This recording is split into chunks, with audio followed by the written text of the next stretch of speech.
জানিয়ে দিব আজকের বাংলার আপডেট সংবাদ। শুরুতেই সংবাদ শিরোনাম। সবুজ সংকেত পেয়ে দেশে ফিরছেন শেখ হাসিনা, চঞ্চল কর্তৃত্ব ফাঁস, থাকছে প্রতিবেদনে। দেশে ফিরেই জামায়াতের সঙ্গে জোট করবেন শেখ হাসিনা, জল্পনা তুঙ্গে, থাকছে প্রতিবেদনে। হাসিনার মিতদেশে দেশ জুড়ে তাণ্ডব, উত্তপ্ত রাজনৈতিক অঙ্গন, থাকছে প্রতিবেদনে। রাতের আধারে যমুনা ঘেরাও, আওয়ামী লীগের কৌশল কি, থাকছে প্রতিবেদনে। আওয়ামী লীগের নিষেধাজ্ঞা প্রত্যাহারের দাবি জামায়াতের, থাকছে প্রতিবেদনে। এতক্ষণ শুনতেছিলেন সংবাদ শিরোনাম, এখন বিস্তারিত। সবুজ সংকেত পেয়ে দেশে ফিরছেন শেখ হাসিনা, চাঞ্চল্যকর তথ্য ফাঁস। দেশের রাজনৈতিক অঙ্গনে নতুন করে আলোড়ন সৃষ্টি হয়েছে।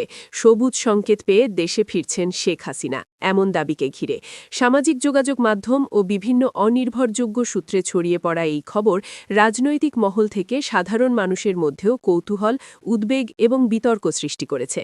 একই সঙ্গে আরেকটি আলোচিত দাবি সামনে এসেছে। ২০২৪ সালের ৫ অগাস্ট কথিত জুলাই আন্দোলনের মধ্যে শেখ হাসিনা ও তার বোন দেশ ছেড়ে চলে যান।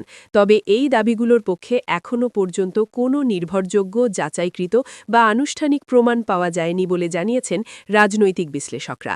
ফলে বিষয়টি নিয়ে বিভ্রান্তি আরও বাড়ছে। রাজনৈতিক পর্যবেক্ষকদের মতে সবুজ সংকেত শব্দবন্ধটি সাধারণত কূটনৈতিক বা রাজনৈতিক অনুমোদন বোঝাতে ব্যবহৃত হয়, কিন্তু এই ক্ষেত্রে কে বা কোন মহল থেকে এমন সংকেত দেওয়া হয়েছে তা স্পষ্ট নয়। ফলে এটি এখনও গুঞ্জন ও অনুমান নির্ভর তথ্য হিসেবেই বিবেচিত হচ্ছে। বাংলাদেশ আওয়ামী লীগের কিছু অভ্যন্তরীণ সূত্র ইঙ্গিত দিয়েছে যে দলটি সাংগঠনিকভাবে পুনরায় সক্রিয় হওয়ার প্রস্তুতি নিচ্ছে। মাঠ পর্যায়ে নেতাকর্মীদের সংগঠিত করা, জনসম্পৃক্ততা বাড়ানো এবং রাজনৈতিক কর্মসূচি জোরদার করার চেষ্টা চলছে। তবে শেখ হাসিনার দেশে ফেরার বিষয়ে এখনও কোনো আনুষ্ঠানিক ঘোষণা আসেনি। অন্যদিকে ২০২৪ সালের ৫ অগাস্ট দেশত্যাগ প্রসঙ্গে বিশ্লেষকরা বলছেন, এমন কোনো ঘটনা নির্ভরযোগ্য গণমাধ্যম, আন্তর্জাতিক সংস্থা বা সরকারি নথিতে নিশ্চিত হয়নি। ফলে এটিকে গুজব, অতিরঞ্জন বা রাজনৈতিক প্রচারণার অংশ হিসেবে দেখার প্রবণতাই বেশি। রাজনৈতিক পর্যবেক্ষকদের মতে বাংলাদেশের মতো সংবেদনশীল রাজনৈতিক পরিবেশে পালিয়ে যাওয়া বা ফিরে আসা এ ধরনের শব্দগুলো অনেক সময় রাজনৈতিক বার্তা তৈরির জন্য ব্যবহার করা হয়। বাস্তবতার সঙ্গে এসব প্রচারণার ফারাক বোঝা না গেলে জনমনে বিভ্রান্তি তৈরি হয়। এদিকে বাংলাদেশ জাতীয়তাবাদী দলের মহলেও বিষয়টি নিয়ে আলোচনা চলছে। দলটির কিছু সমর্থক এই খবরকে রাজনৈতিক বিতর্কের অংশ হিসেবে তুলে ধরলেও আনুষ্ঠানিকভাবে দলটির পক্ষ থেকে এ বিষয়ে নির্দিষ্ট কোনো অবস্থান জানানো হয়নি। সাধারণ মানুষের মধ্যেও বিষয়টি নিয়ে মিশ্র প্রতিক্রিয়া দেখা যাচ্ছে। কেউ মনে করছেন শেখ হাসিনার সম্ভাব্য প্রত্যাবর্তন দেশের রাজনীতিতে নতুন মোড় আনতে পারে, আবার কেউ এটিকে সম্পূর্ণ গুজব হিসেবে দেখছেন। তথ্যের নির্ভরযোগ্য উৎস না থাকায় অনেকেই নিশ্চিত সিদ্ধান্তে পৌঁছাতে পারছেন না। বিশেষজ্ঞরা বলছেন, বর্তমান তথ্যপ্রযুক্তির যুগে সামাজিক যোগাযোগ মাধ্যমের কারণে গুজব দ্রুত ছড়িয়ে পড়ে।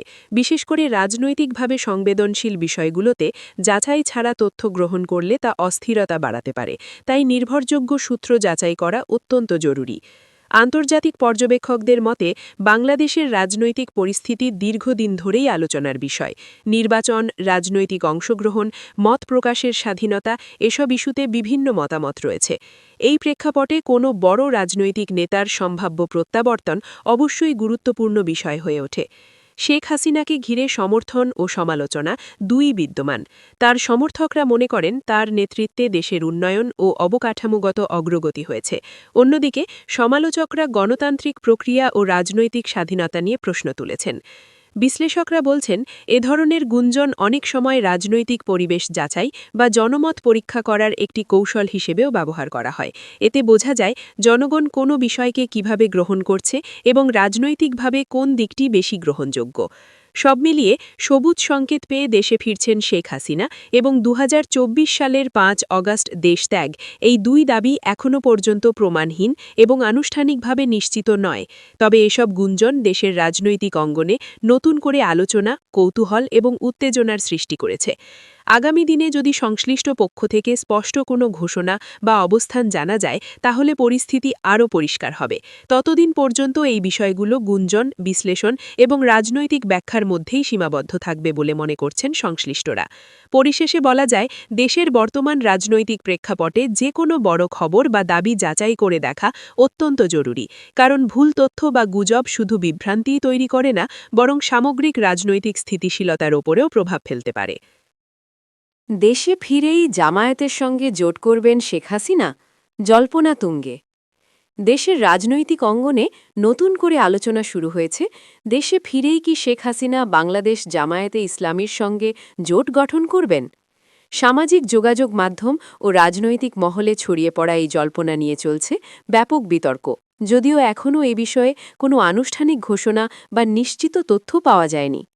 রাজনৈতিক বিশ্লেষকদের মতে বাংলাদেশের রাজনৈতিক ইতিহাস বিবেচনায় এই সম্ভাবনা অত্যন্ত জটিল। বাংলাদেশ আওয়ামী লীগ এবং বাংলাদেশ জামায়াতে ইসলামী দীর্ঘদিন ধরে আদর্শগতভাবে বিপরীত অবস্থানে রয়েছে। বিশেষ করে মুক্তিযুদ্ধের ইতিহাস, রাজনৈতিক দর্শন এবং অতীত সম্পর্ক সবকিছু মিলিয়ে এই দুই দলের মধ্যে দূরত্ব সুপরিচিত।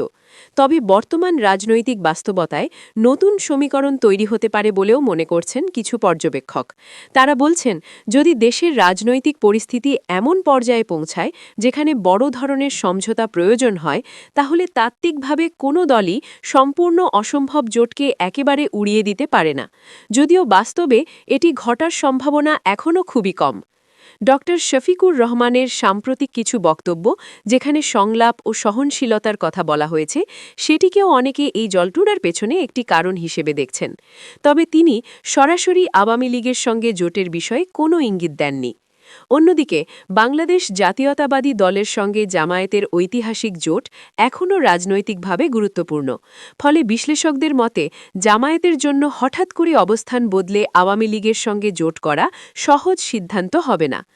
আওয়ামী লীগের অভ্যন্তরীণ সূত্রগুলো এ ধরনের জোটের সম্ভাবনাকে গুরুত্ব দিচ্ছে না। তাদের মতে দলের রাজনৈতিক আদর্শ ও ঐতিহ্যের সঙ্গে এমন জোট সামঞ্জস্যপূর্ণ নয়, বরং তারা নিজেদের সাংগঠনিক শক্তি বাড়ানো এবং জনসম্পৃক্ততা বৃদ্ধির দিকেই মনোযোগ দিচ্ছে। সাধারণ মানুষের মধ্যেও এ নিয়ে মিশ্র প্রতিক্রিয়া দেখা যাচ্ছে।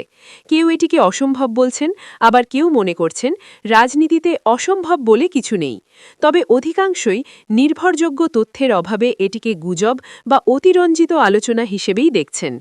বিশ্লেষকদের মতে এ ধরনের জল্পনা অনেক সময় রাজনৈতিক পরিবেশ যাচাই, জনমত পরীক্ষা বা আলোচনার কেন্দ্রবিন্দু তৈরির জন্য ছড়িয়ে পড়ে। এতে বাস্তবতার চেয়ে বেশি গুরুত্ব পায় সম্ভাবনার বিশ্লেষণ। সব মিলিয়ে দেশে ফিরেই শেখ হাসিনা জামায়াতের সঙ্গে জোট করবেন এমন দাবির পক্ষে এখনও কোনো নিশ্চিত প্রমাণ বা আনুষ্ঠানিক বক্তব্য নেই। তবে এই জল্পনা দেশের রাজনৈতিক অঙ্গনে নতুন করে আলোচনার জন্ম দিয়েছে, যা ভবিষ্যৎ রাজনীতির সম্ভাব্য দিকগুলো নিয়ে ভাবতে বাধ্য করছে সংশ্লিষ্টদের। আগামী দিনে রাজনৈতিক দলগুলোর আনুষ্ঠানিক অবস্থান, মাঠের কর্মসূচি এবং জনমতের প্রতিক্রিয়ার উপর নির্ভর করবে এই জল্পনার ভবিষ্যৎ। আপাতত এটি রাজনৈতিক আলোচনা ও বিশ্লেষণের মধ্যেই সীমাবদ্ধ থাকছে। দেশজুড়ে তাণ্ডব, নির্দেশ এসেছে শীর্ষ নেতৃত্ব থেকে, এমন শিরোনাম ও বক্তব্য ঘিরে আবারও উত্তপ্ত হয়ে উঠেছে দেশের রাজনৈতিক অঙ্গন। সামাজিক যোগাযোগ মাধ্যমে ছড়িয়ে পড়া বিভিন্ন দাবি দাওয়ার মধ্যে উঠে আসছে শেখ হাসিনা এর নাম। সঙ্গে যুক্ত করা হচ্ছে তার পুত্র সজীব ওয়াজেদ জয় এবং নেতা ওবায়দুল কাদেরকে। তবে এসব অভিযোগের পক্ষে নির্ভরযোগ্য বা আনুষ্ঠানিক কোনো প্রমাণ এখনও প্রকাশিত হয়নি। সাম্প্রতিক সময়ে কিছু স্থানে সংঘর্ষ, মিছিল পাল্টা মিছিল ও ভাঙচুরের খবর সামনে এসেছে বলে বিভিন্ন অনলাইন পোস্টে দাবি করা হচ্ছে। এসব পোস্টে বলা হচ্ছে এই সহিংসতার পেছনে রাজনৈতিক নির্দেশনা রয়েছে, কিন্তু আইন শৃঙ্খলা রক্ষাকারী বাহিনী বা স্বীকৃত গণমাধ্যমের পক্ষ থেকে এমন কোনো সমন্বিত দেশজুড়ে তাণ্ডব বা কেন্দ্রীয় নির্দেশনার বিষয়টি নিশ্চিত করা হয়নি। এদিকে আরেকটি আলোচিত দাবি, ২০২৪ সালের জুলাই আন্দোলনের সময় শেখ হাসিনা দেশ ছেড়ে পালিয়ে যান। বিশ্লেষকরা বলছেন এ ধরনের বক্তব্যেরও কোনো যাচাইকৃত ভিত্তি পাওয়া যায়নি, ফলে এটিকে রাজনৈতিক প্রচারণা বা গুজব হিসেবে দেখার প্রবণতাই বেশি। রাজনৈতিক পর্যবেক্ষকদের মতে উত্তেজনাপূর্ণ সময়ে নির্দেশ, তাণ্ডব, পালিয়ে যাওয়া এ ধরনের শব্দচয়ন জনমত প্রভাবিত করতে ব্যবহৃত হয়। বাস্তব ঘটনা, বিচ্ছিন্ন সহিংসতা এবং অনলাইন বয়ান, এই তিনটি একত্রে মিশে গেলে বিভ্রান্তি তৈরি হওয়া স্বাভাবিক। বাংলাদেশ আওয়ামী লীগের ঘনিষ্ঠ সূত্রগুলো বলছে দলটি সহিংসতার সঙ্গে জড়িত থাকার অভিযোগ অস্বীকার করে এবং রাজনৈতিক কর্মসূচি শান্তিপূর্ণ রাখার কথাই বলে আসছে। অন্যদিকে বিরোধী মহলের কিছু বক্তব্যে অভিযোগ তোলা হলেও সেগুলো এখনও প্রমাণিত নয়।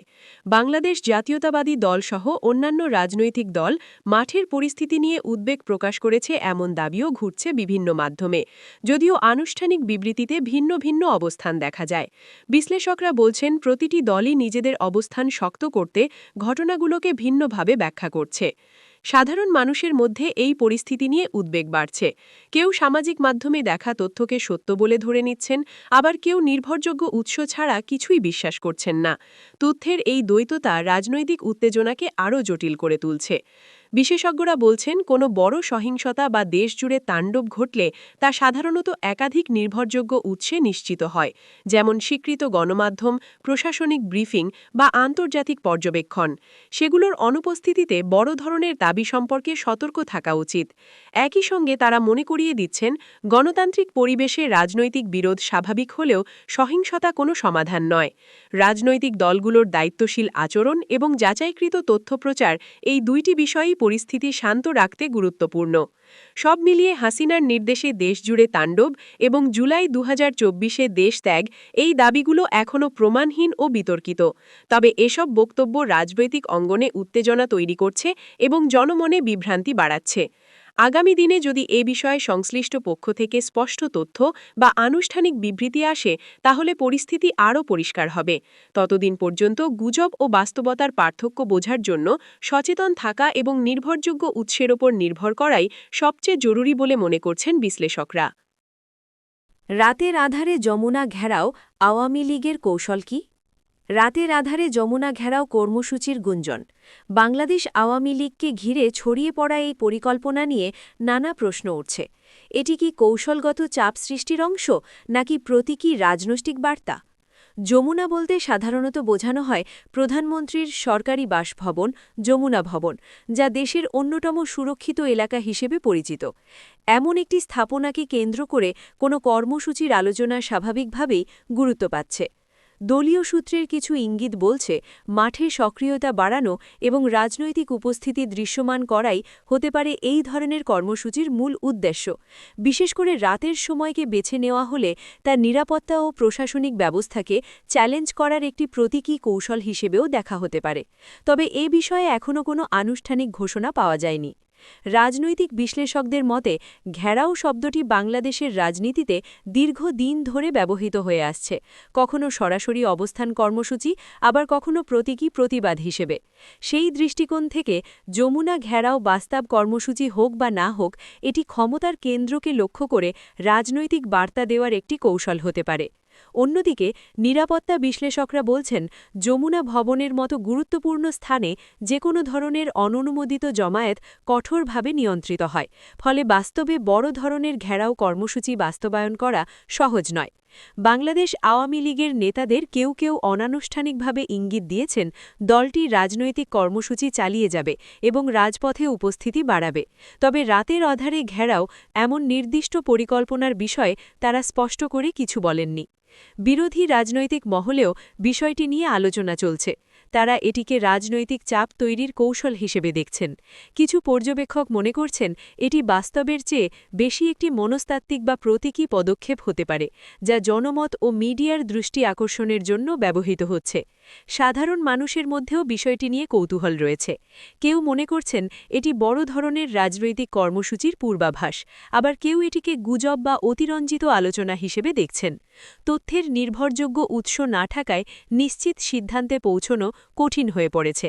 বিশেষজ্ঞরা বলছেন, বর্তমান রাজনৈতিক প্রেক্ষাপটে প্রতিটি কর্মসূচি বা গুঞ্জনই বড় প্রভাব ফেলতে পারে। তাই যে কোনো তথ্য যাচাই করে দেখা এবং দায়িত্বশীলভাবে প্রচার করা জরুরি।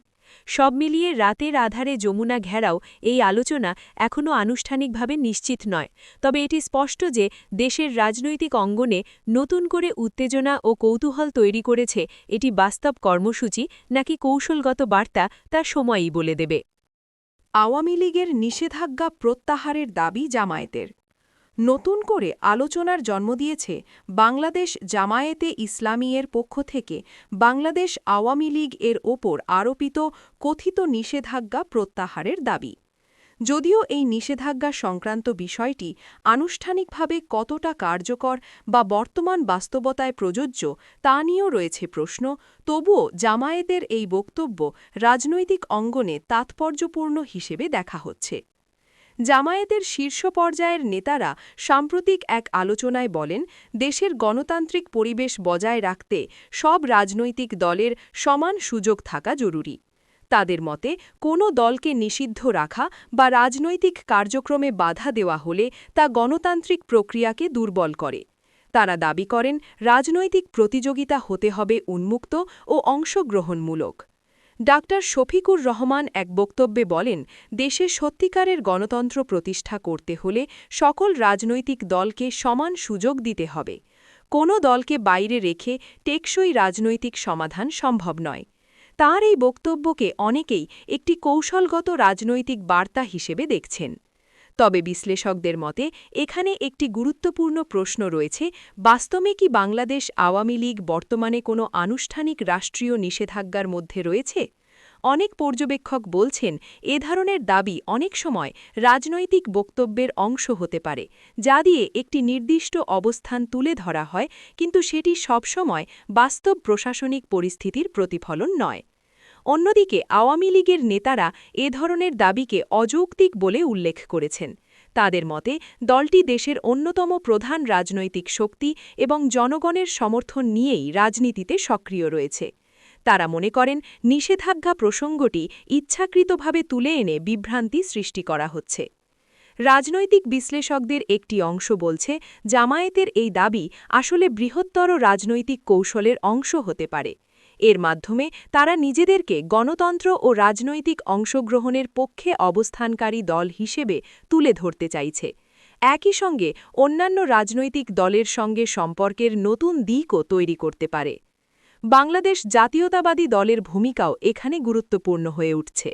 ঐতিহাসিকভাবে জামায়াত ও বিএনপি একাধিক সময় জোটবদ্ধ রাজনীতি করেছে। ফলে জামায়াতের এই বক্তব্য বিএনপির কৌশলগত অবস্থানের সঙ্গেও সম্পর্কিত হতে পারে বলে মনে করছেন বিশ্লেষকরা। সাধারণ মানুষের মধ্যেও বিষয়টি নিয়ে আলোচনা শুরু হয়েছে। কেউ মনে করছেন, সব দলের অংশগ্রহণ নিশ্চিত হলে রাজনৈতিক স্থিতিশীলতা বাড়তে পারে। আবার কেউ মনে করছেন, রাজনৈতিক ইতিহাস ও আদর্শগত পার্থক্য বিবেচনায় এ ধরনের দাবি বাস্তবসম্মত নয়। বিশেষজ্ঞদের মতে গণতান্ত্রিক ব্যবস্থায় রাজনৈতিক দলের স্বাধীনভাবে কার্যক্রম পরিচালনা করা একটি গুরুত্বপূর্ণ বিষয়।